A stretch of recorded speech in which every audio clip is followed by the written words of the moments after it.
I am Matthew Jenkins Yarashevitz, Music Director Designate of the Canton Symphony Orchestra. And I'm Rachel Hagemeyer, President and CEO. This is Orchestrating Change.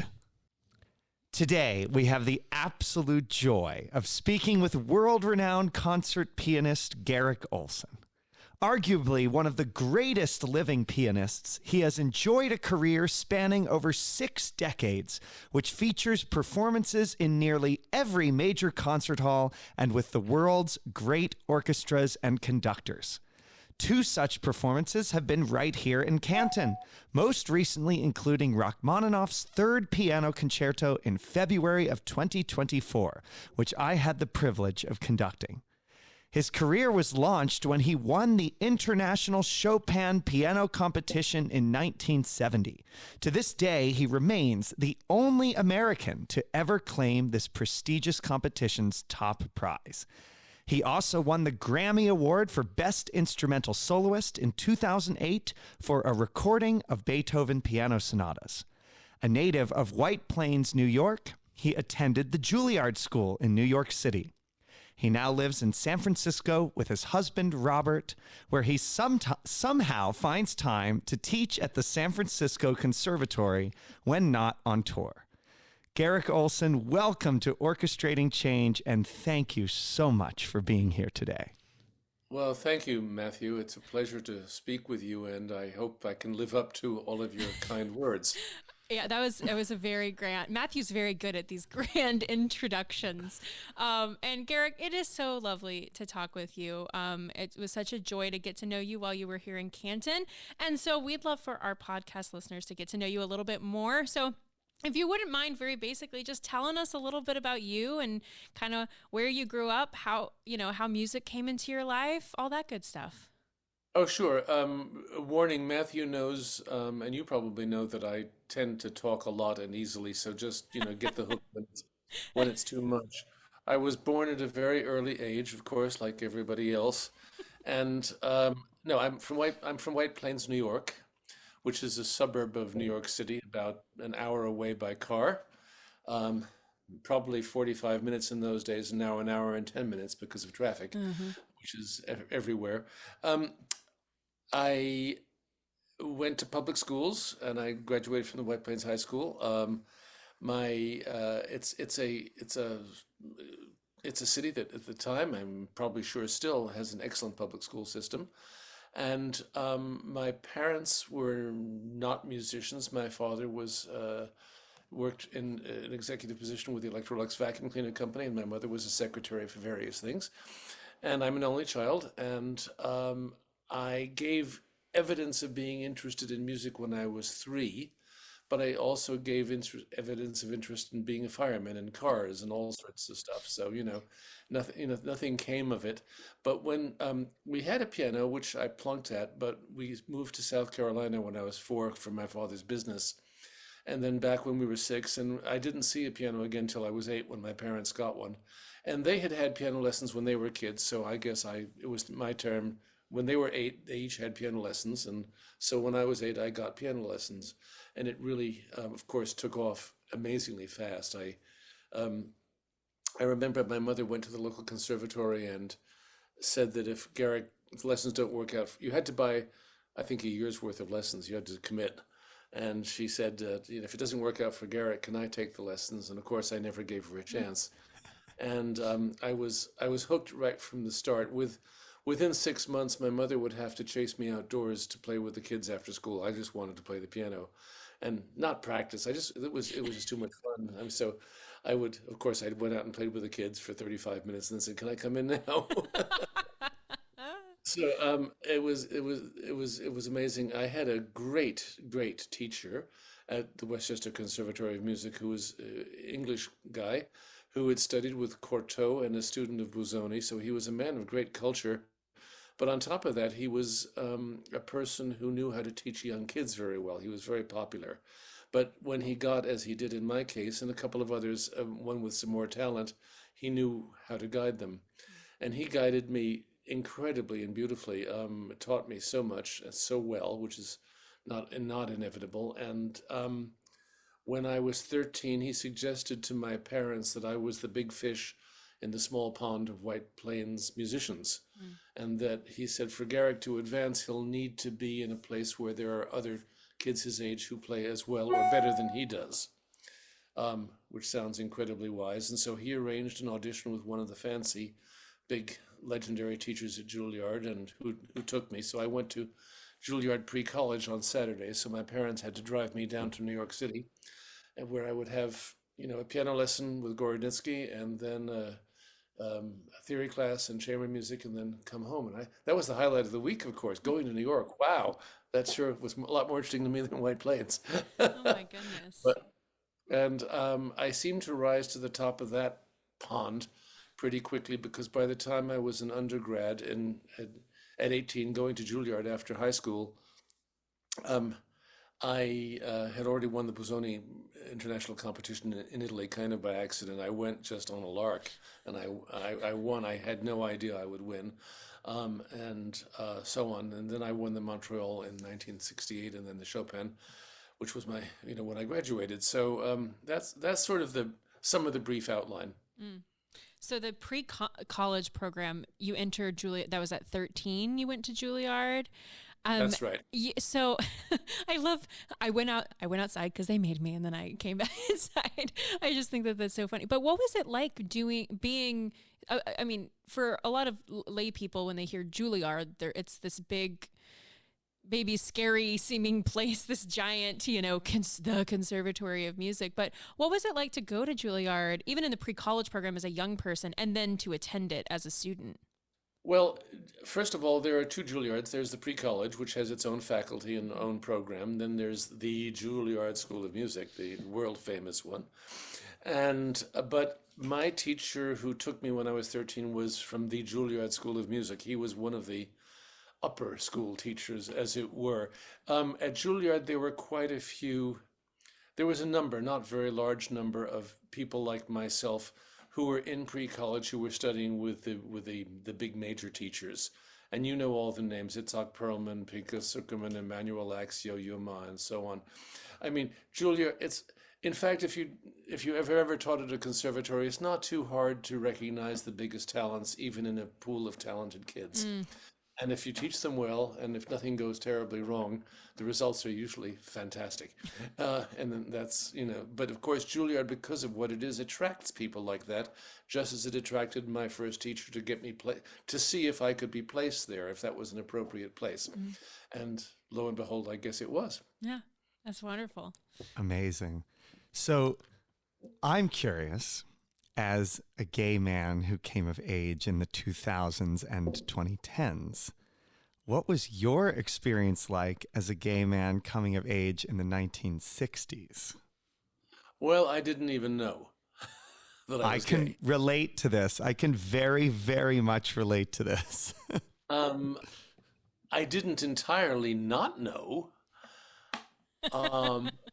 but I wasn't. Unlike some gay people, I wasn't sure from the start, or I've met gay people who had no idea about themselves until much later, or couldn't act on it. I mean, there's every possible combination of human experience here.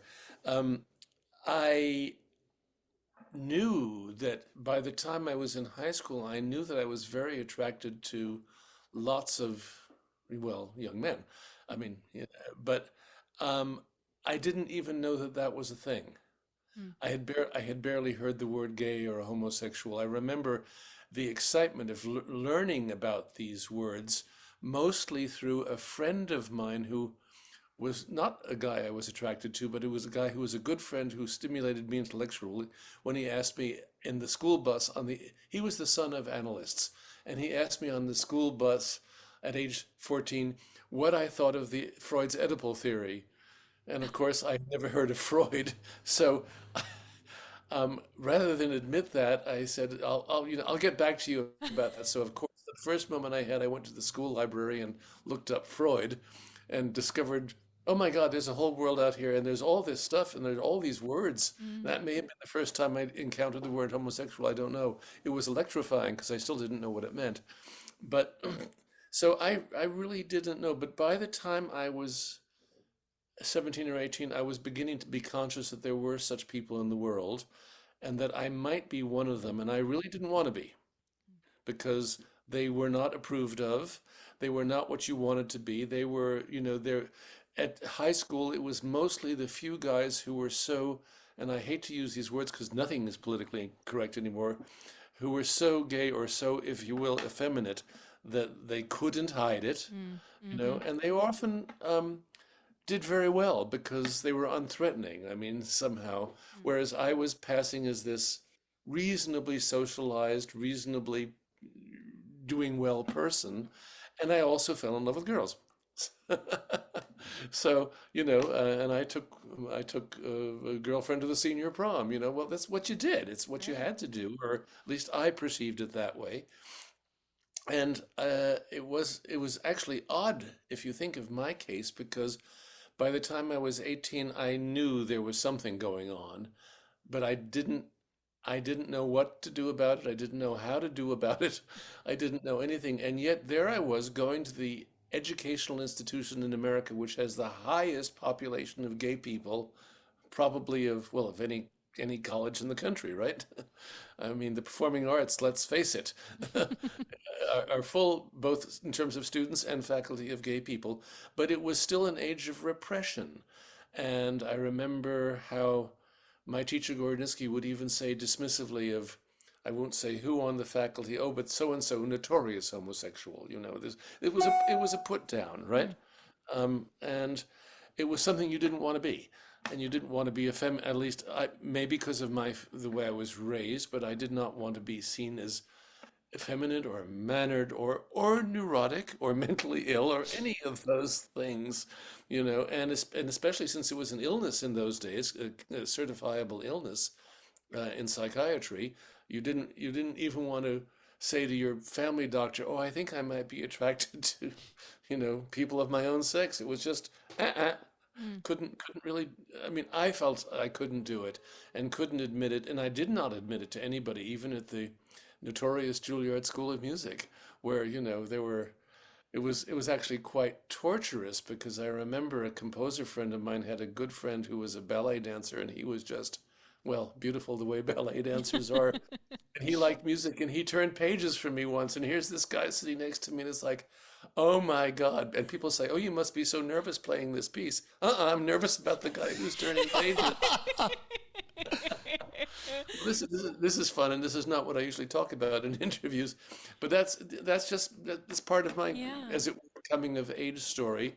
And when I won the Chopin competition, by then I knew my die was cast, and I knew which way I wanted to go.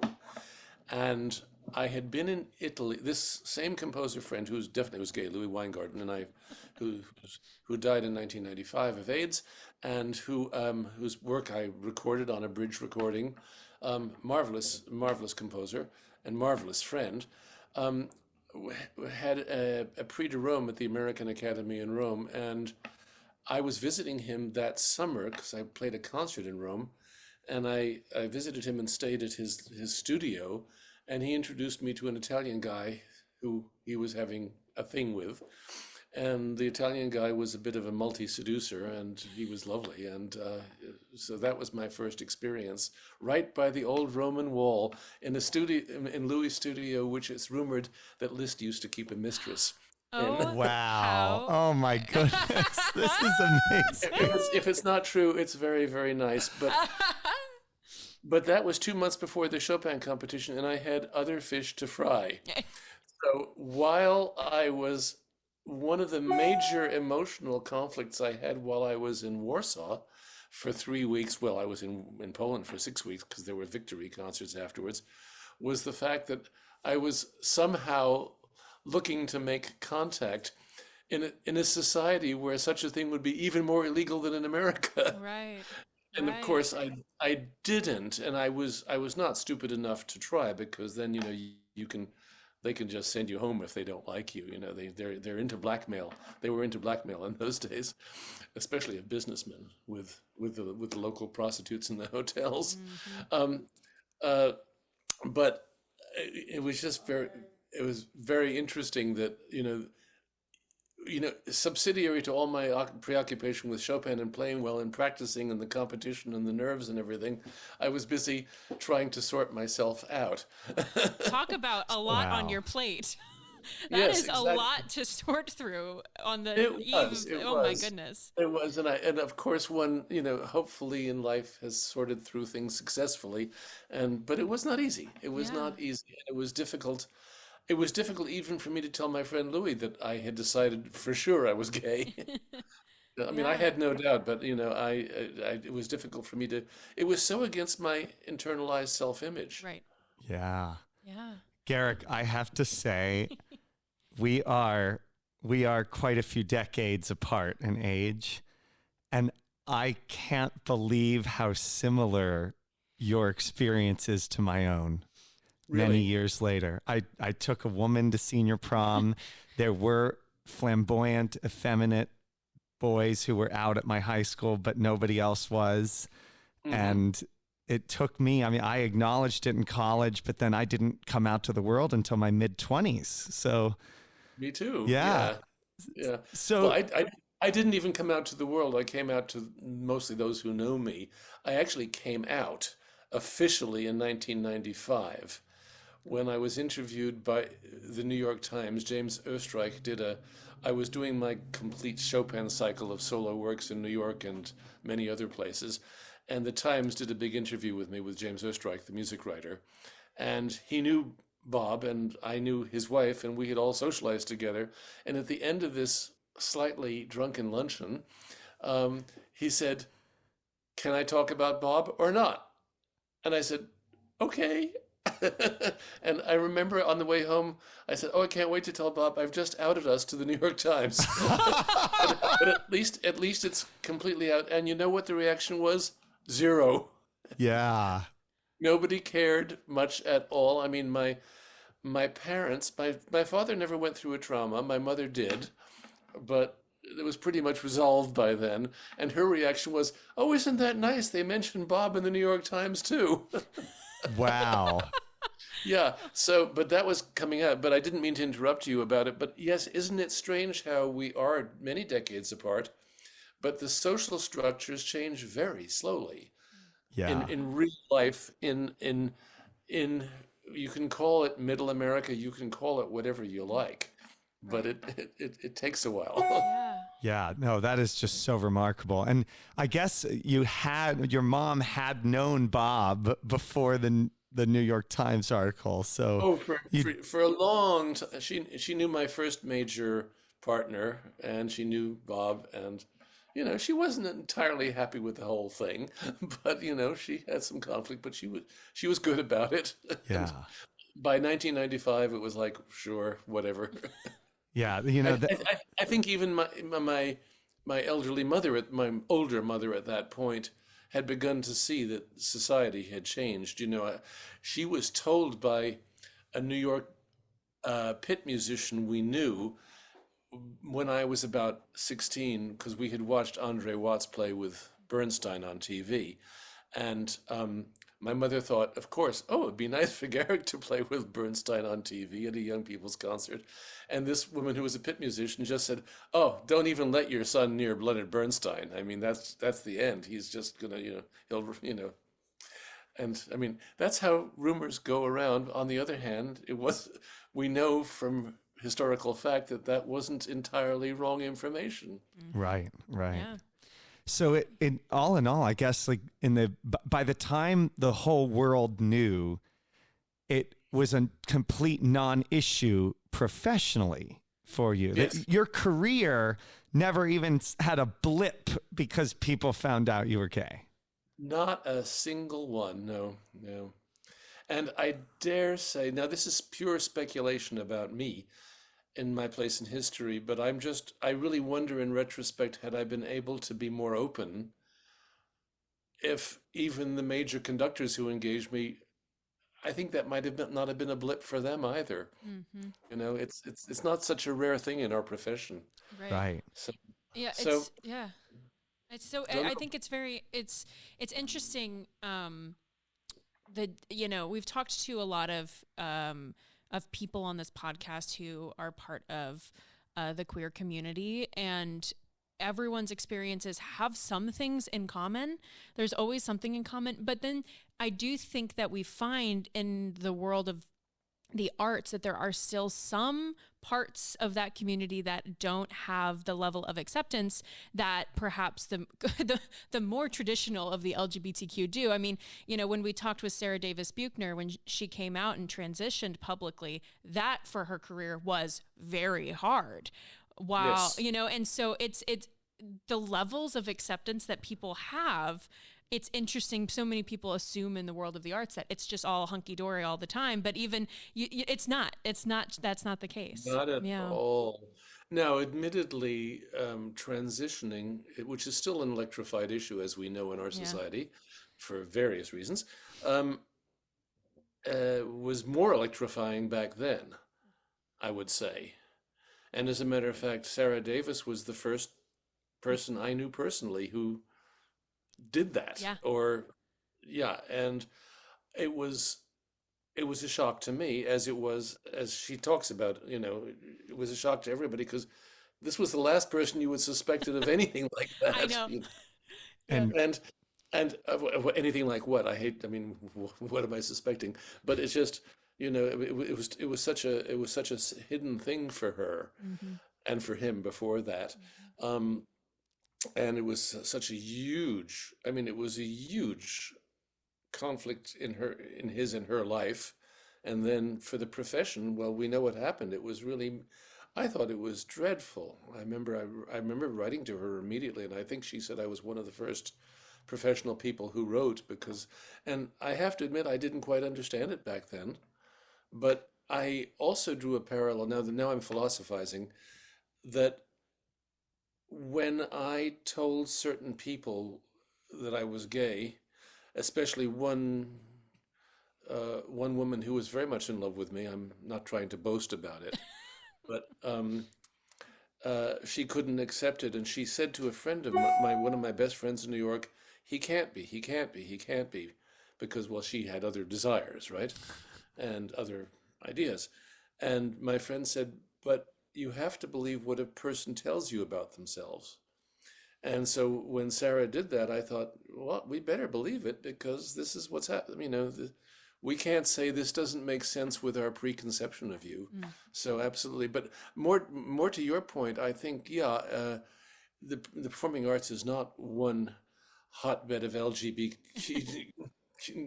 acceptance by any means, still is not.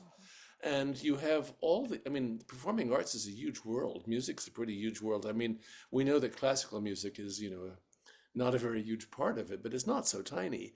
And you have all the human interactions that, good and bad, that, you know, Matthew will laugh when I say this, but, you know, whenever there's a guest conductor with an orchestra and there's a survey afterwards amongst the orchestra members as to how you like this person, you're going to get the full range. I mean, out of 90 people, you know, some will hate this person on the podium, and the others will love him or her, and you know, and then you'll get all the others in the middle. Well, I like this, I didn't like that. So it's just one of these human things. The range of reactions is so big, and it you know, and there is peer pressure within. I remember that you know, it was rumored, and I think this is probably not true, but it may have been, that my first great orchestra to play with was the Philadelphia Orchestra with the legendary Eugene Ormandy. I mean, I'm that old. Right after the Chopin, he brought me, but it was told that, you know, first of all, it was a different age. The men had to wear coat and tie for rehearsals. Ooh. Yep. No beards. oh my gosh, like Oh. the New York Yankees just dropped their requirement, but it was like that for Wow. years. No beards. No beards. And it was rumored, I know at Juilliard, that, my goodness, if you're in the Philadelphia Orchestra, he won't allow any queers.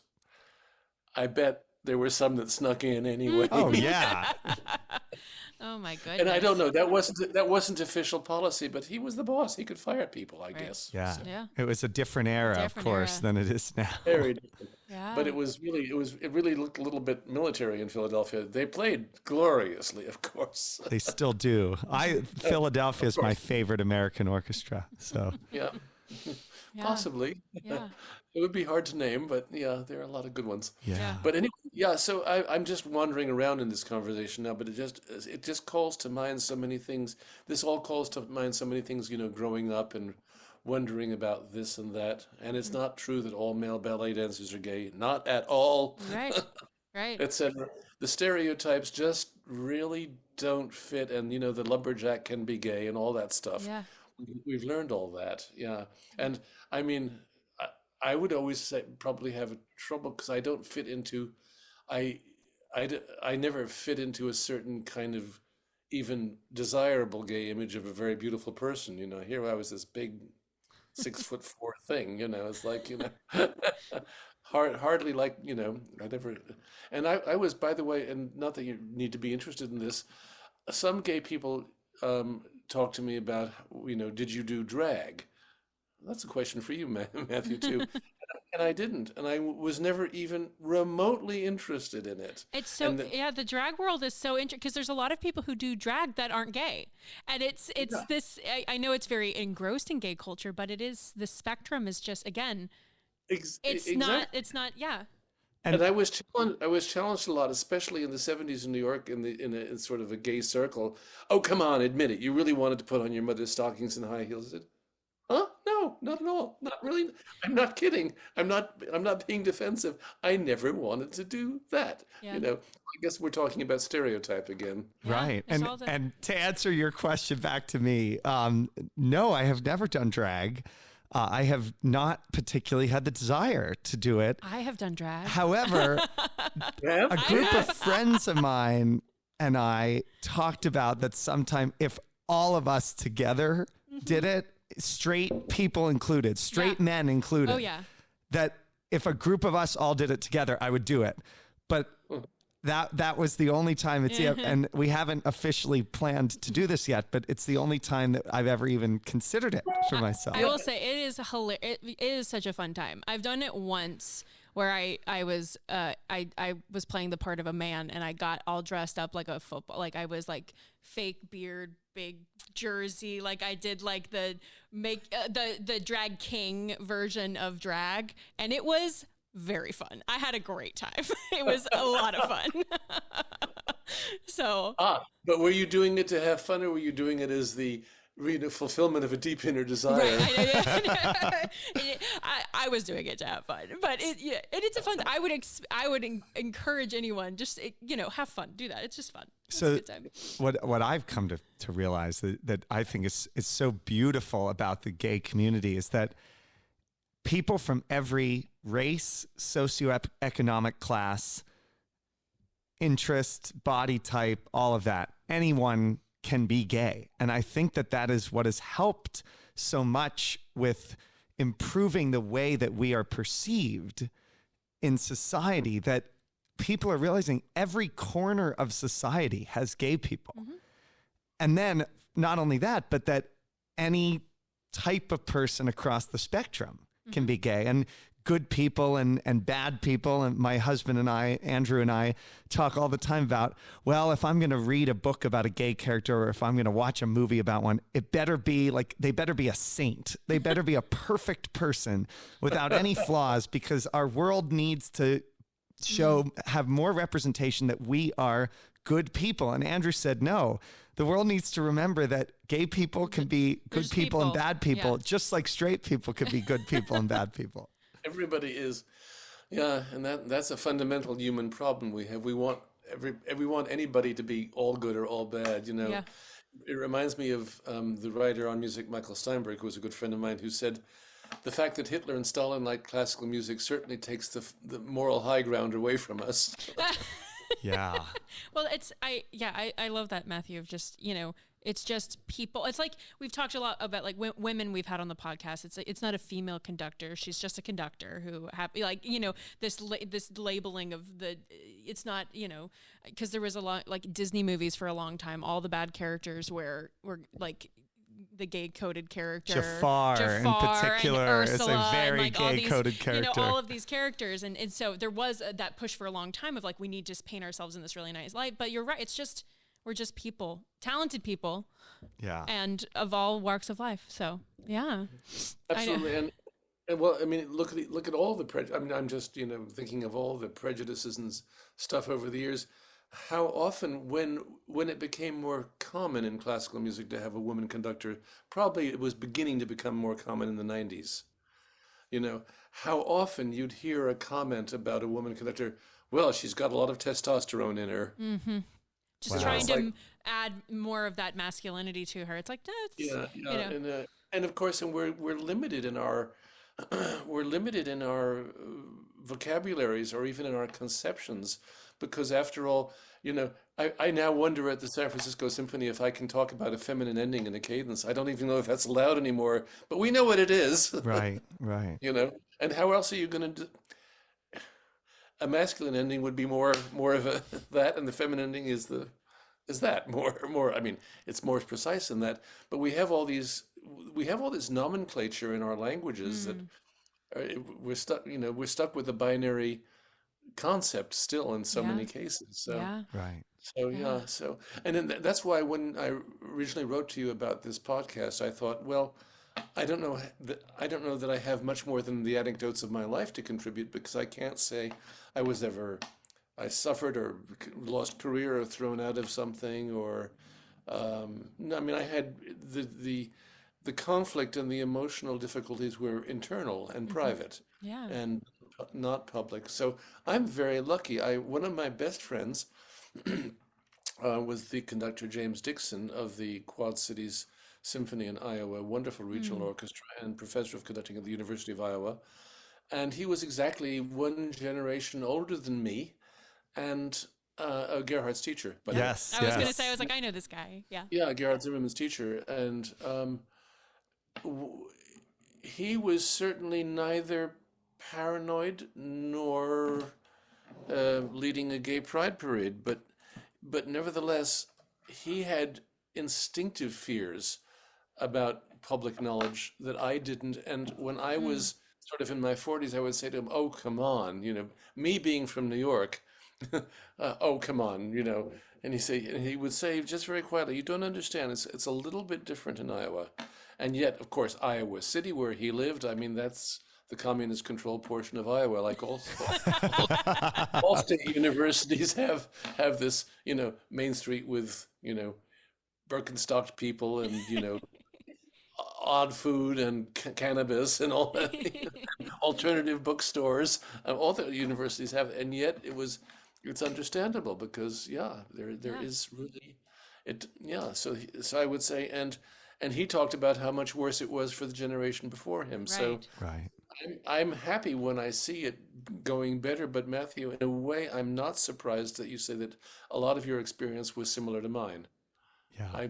Because it also confirms to me that that's kind of I was part of a universal commonality, Right. And, it's something I value greatly about being able to live my truth as the music director of the youth orchestra here. That, I mean, wow. I don't stand up on the podium and talk about Andrew all the time, but everybody knows. I mean, it's in my bio in the concert programs. Everybody knows I'm married to a man. And so in the event that a student is ever struggling, I hope, I'm not going to initiate it, but I hope that they would come to me, that they would feel comfortable, and that I can be a resource to them in a way that I never had. Like nobody was ever that to me.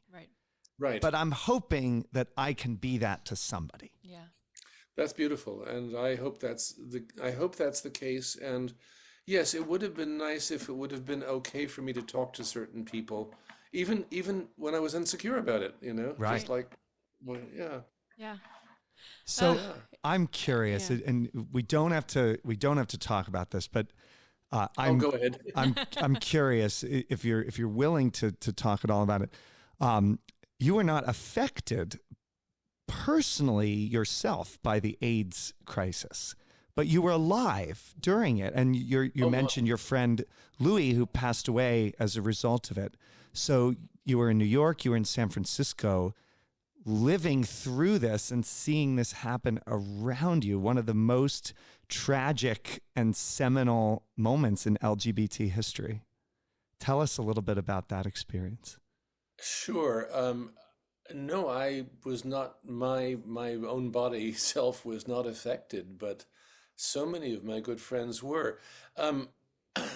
This is maybe too much, information. It's not so personal, but both Bob and I were coming off of very bad first relationships when we met. And we had both been kind of uninvolved with anybody. In my case, for 6 years, I think in Bob's case, maybe 5. And before AIDS became obvious, I was, as we would say, having a good time in New York. But on the other hand, I tended not, no, I didn't. I never did the most extreme sorts of drug, anonymous, sex, orgiastic behavior, all those things, which did certainly happen, and I knew many people who did it too. And I'm not being moralistic about it. But nevertheless, I was lucky. And then when AIDS began to become something that we knew lots about, I was scared out of my mind. And I kind of stopped being active for about a year, which was no fun and not what I wanted to do. And we, of course, it was like the beginning of COVID. We weren't even sure what was safe and what wasn't safe. So I sort of, and then there was a friend in common with Bob and me. I won't go into how we. I can tell you, we each knew this guy in the gay way, as the expression goes. Say no more. How do you know so and so? Oh, the gay way. Well, that was one great.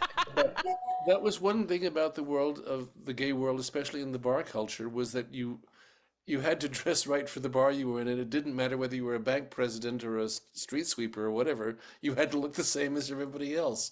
So you met lots of people outside of your socioeconomic group. In any case, we met this guy, and he insisted that Bob and I would get along so well, and it was like, oh, go away, come on, And he insisted for about a year. So finally, just to shut him up, we got together. That was 1983, and it was kind of wonderful and slow at the beginning, but after that point, I think I'm very sure we're both monogamous with each other, and so maybe we dodged lots of bullets that way. So, but I'm not saying we did it right or that people shouldn't have done what they did, but it was just, we were both terribly freaked out by the whole thing, and I had too many friends, several good friends, including musicians who no longer are here. Right. Yeah. So it was a very, very painful time. It was a very painful time politically with the administration of our country, and the fact that it was so hard for, say, President Reagan. I mean, I'm not picking on him, although I could. Who certainly knew lots of gay people himself, for goodness sakes.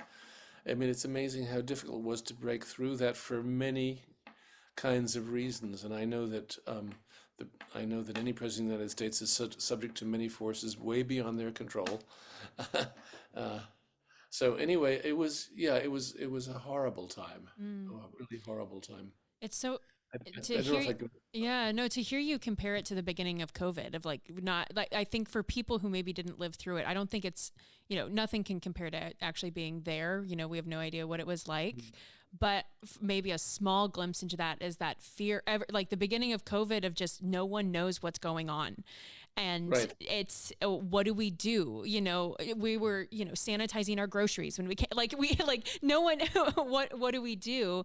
And that's, I think, a really good comparison for people who have no idea what it was like and weren't there, to just give a small glimpse into kind of how traumatic that was for such a large group of those American population and the world population. I mean, today's the first time I mentioned that the beginning was sort of similar, but it was like, oh my God, what, yeah, what Right. do we do? How do we even draw a comparison? And I've never, because obviously I've no idea what it was like, but I mean, thank you for sharing that. I know that's not a great, and thanks for, I mean, this has been such a great conversation with you. And I don't want to pivot us incredibly too hard, but you talk about this being an internal struggle and going through all these things and internalizing it, because it was something that you were coming to terms with. And yet at the same time of doing all of this, you are this fabulous pianist who is winning all sorts of competitions and being just this, amazing musician on top of this internal struggle and able to handle all of that. And I think that is truly phenomenal. I mean, International Chopin Piano Competition, you mentioned that earlier, still, if I'm right, the only American to win. To this day. You are the only American to win the competition. And so, which is, by the way, totally weird, but I agree. It's crazy. But, can you talk, I mean, I know this is a bit of a pivot, but can you talk about what it was like developing yourself as this pianist in this world and winning this competition? And then, now that our listeners know all of this other stuff you were dealing with, I feel like all of this makes it even more impressive. Yeah. Well, I guess you could either say I was very strong and able to do it, or else maybe I was good at compartmentalizing and just saying this part of my life has to wait. I think if you are a very talented musician of the type who gets to go to Juilliard and win competitions and stuff, I suppose especially prodigy soloists, which I wasn't, the ones who are playing with the New York Philharmonic when they're 12 kinds of people. I think it's always a case where there are developmental aspects of your life which lag behind because other things, especially with young prodigy soloists or even very good brilliant young soloists, they look so mature and they look so confident. They look like they know what they're doing, but they're often a mess in their own lives because, so much hasn't been attended to. So I would say the sexuality, the coming out as a gay sexual person or even as a sexual person for me was slower than it is for some people. I mean, in high school, I went to parties where I know there was stuff happening up in the bedroom between, which guy and which girl, and they were ready for it. I wasn't. I couldn't be. Maybe because I was so busy. Well, actually, you could also say that about any musician that passion is a great part of music. And you put a lot of energy, which you could call erotic energy, into music. It's not directly erotic, but maybe the sources of it, the drives of it are very, very similar. I forget which philosopher, or maybe it was an English wag, who said the two unique activities to human beings are music and pleasure in sex. Wow. That's fascinating. And from music, we know all about the other one, but from having sex, we know nothing about music. But it's true. And also, I'll say, now I'm speaking only about me, but you ask about me. Yeah. I was always an opera fan, and by the time I was 14 or 15, I was a major Wagnerian.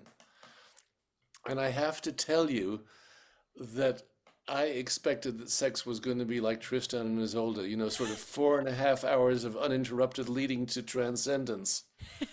I love this. I love this. Sex had a tough time competing, I have to tell you. I mean, never mind the whole opera, just the prelude. Oh my gosh.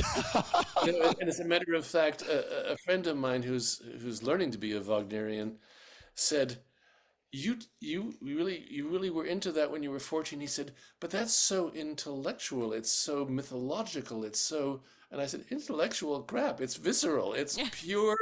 It's pure sex. I would agree with you. It's not pure sex. It's pure desire. Yeah. That, desire which can kill you. I mean, it leads to death in opera and plays and other passionate objects. So I think there's a great relationship in artistic fields, especially in music, between what I would call erotic energy and what we're doing up there. I mean, Matthew and I did the Rachmaninoff Third Concerto. That has a Was it good for you? It was incredible, Garrick. It was See, we old folks aren't so bad. one of the greatest days of my entire life, and I do not exaggerate when I say that. Well, thank you. I'm honored and appreciate that very much. And I can say that about every good performance. And, luckily I've had a lot of great days in my life.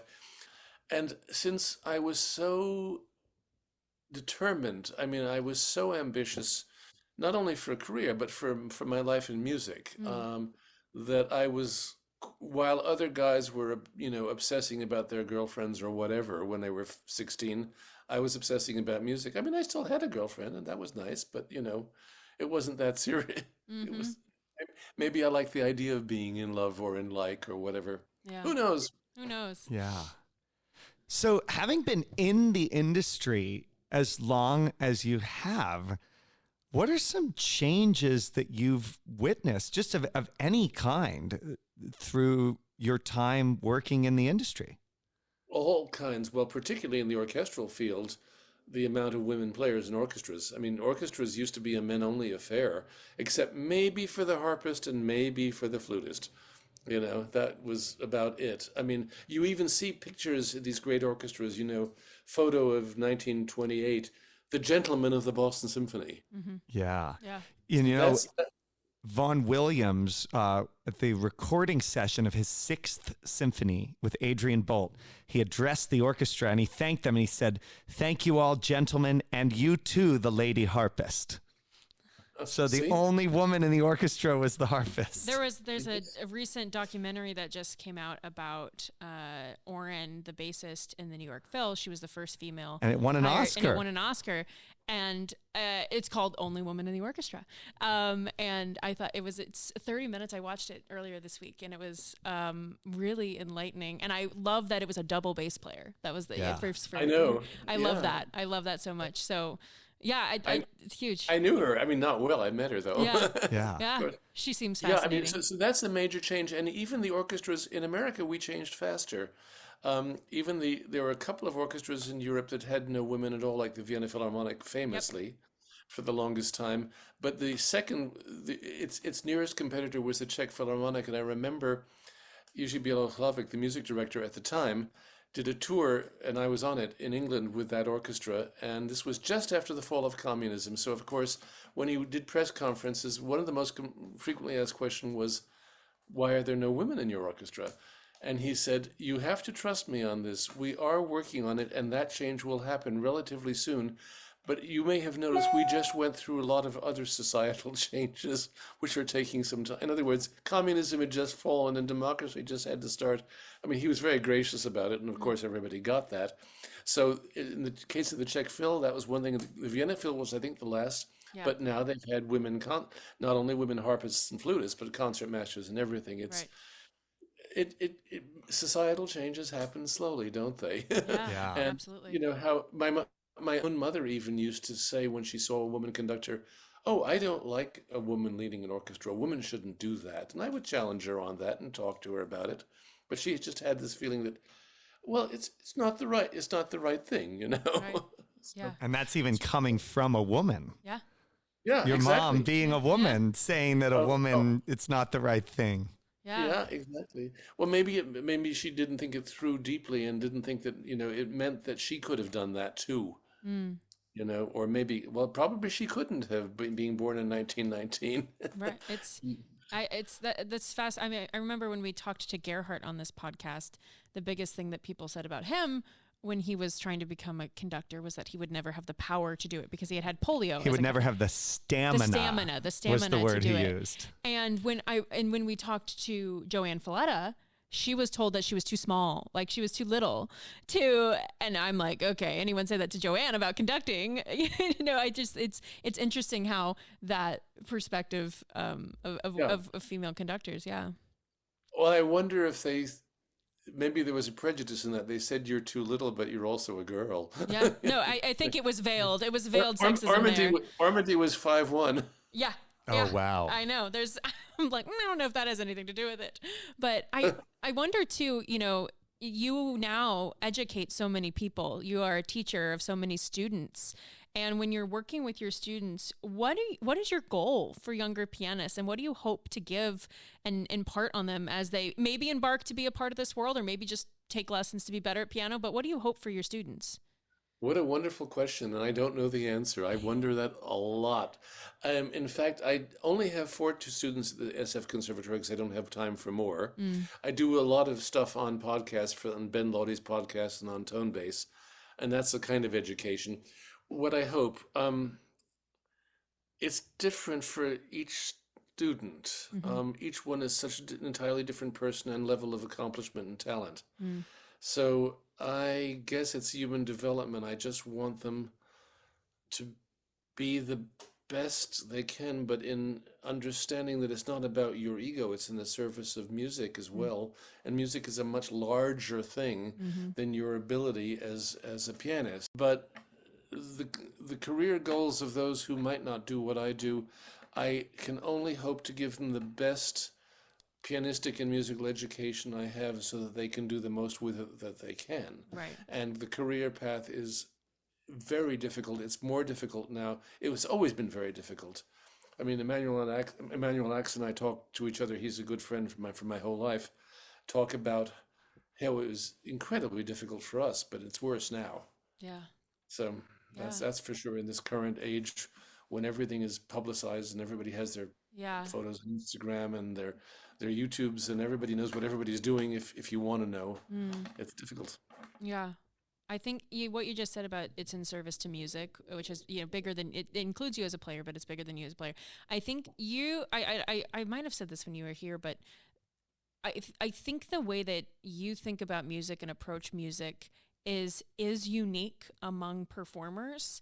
I think sometimes you can be with a guest artist or be with a conductor or be with a performer and know that there is, you can almost sense the ego in the performance sometimes, or you don't know if they have the full, but I felt like when I was watching you play, it's like I was just watching you breathe. Like you were just living, and you looked like you were having such a good time. And it wasn't about you. It was about this is so fun and cool. And I just love the way that you approach that and think about. And so I feel incredibly jealous of your students that they get to work with you, because I can't imagine what that's like in a lesson. So, well, it's sometimes very hard work.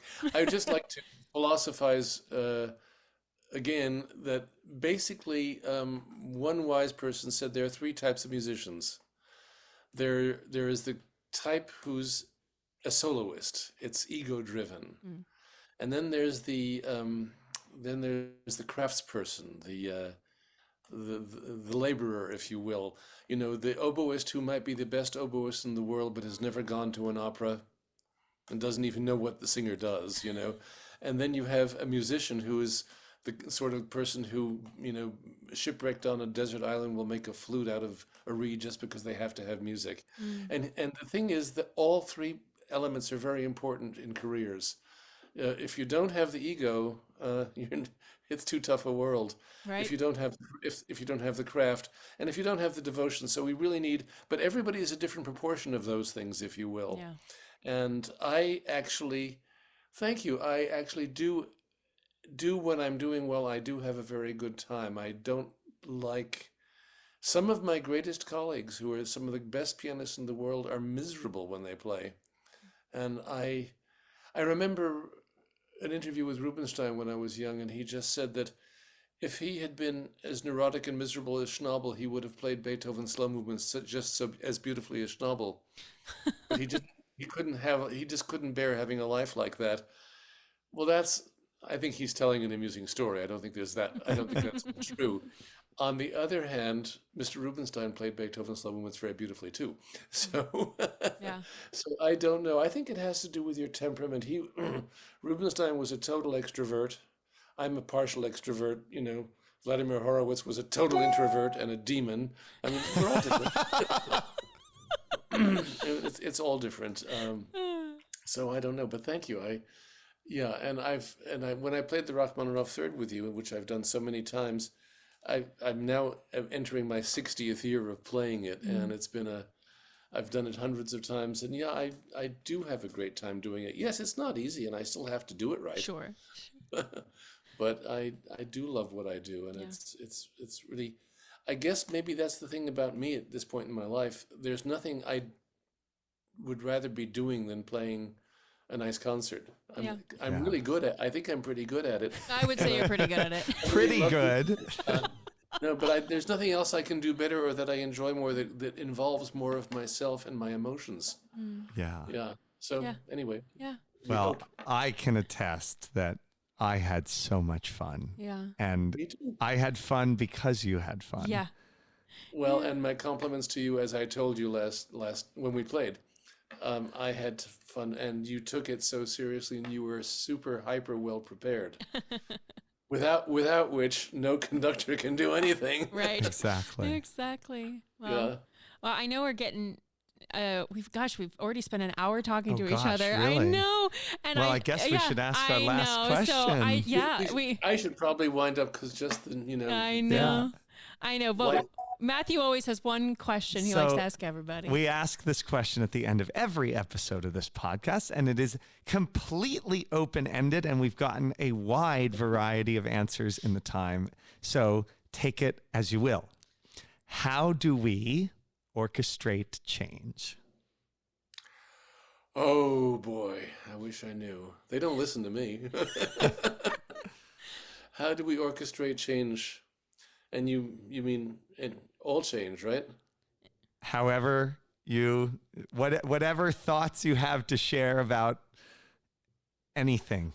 Okay, on the practical level, I have lots of questions about how music education is done. I don't have any solutions. I have small solutions, which I try to implement and try to feed into the conservatory. But that's like very local politics. Sure. I think politically change happens, whether it's for funding for the arts or much larger issues, has to happen locally too. I have this kind of gut feeling that most issues are local and grassroots. And if look what happened with the no smoking movement. Whoever that wasn't legislated from above, that came from all of us. So, and of course, as we know, local politics is in many ways the least fascinating. Yeah. And you have to know your details so well. That's one thing my dad taught me, who was very nonpartisan. He said, we need smart people. We don't need a political party. That's a wise thing. That is a very wise thing. And he said, but the trouble is it doesn't have the glam. So you actually have to know about the bridge, or you have to know about the construction on, Elm Street and Oak. And that's not really very exciting. But so I think that's part of it. Yeah. I don't know, because I would like to see, I would like to see much change in the large world, but I don't know. I mean, sometimes I despair that one person can only do what they can do. So I don't know, and I certainly don't want to run for politics or any of that stuff. Oh no, thank you. Although I'd love to see you do that. That would be fun to see. I don't have the ego or the guts for it. Okay. Or the need, thank God. Yeah. So just to right what you just said at the very end there, that how much can one person do? At the end of my very favorite book that I've ever read, Cloud Atlas by David Mitchell, one of the protagonists goes off to join the anti-slavery movement in the South. And his parents say, "Oh, you're throwing your life away. You're just a drop in a bucket. You're not going to make a difference." And his response is, "Well, what is a bucket of water but a collection of drops?" That's right. So, it's beautiful. Yeah. I'm probably misquoting it a little bit, but that's the gist of it. Yeah. My feeling is that, yes, but do your drop. I mean, do your drop as possible. Yeah. I love that. Yeah. Garrick, thank you so much for being here with us today. This has been just such a fun time getting to speak with you and just hang out for this little bit of time. I really appreciate it. Lots of fun for me, and wonderful that you're doing it. And yes, exactly. And if it provokes some people's thoughts and gives them good experiences, that's marvelous. Definitely. It's important to talk about all these things. Yeah, absolutely. Garrick Ohlsson, renowned concert pianist. Thank you so much for being with us today. You're welcome. Thank you very, very much. Orchestrating Change is a production of the Canton Symphony Orchestra. Our theme music was composed by Eric Gould and performed by Derek Snyder and Tim Adams. Our audio engineer and mixer is Nathan Maslick, with video and audio editing by Shoreline Media. Thank you for listening, and we'll see you next time.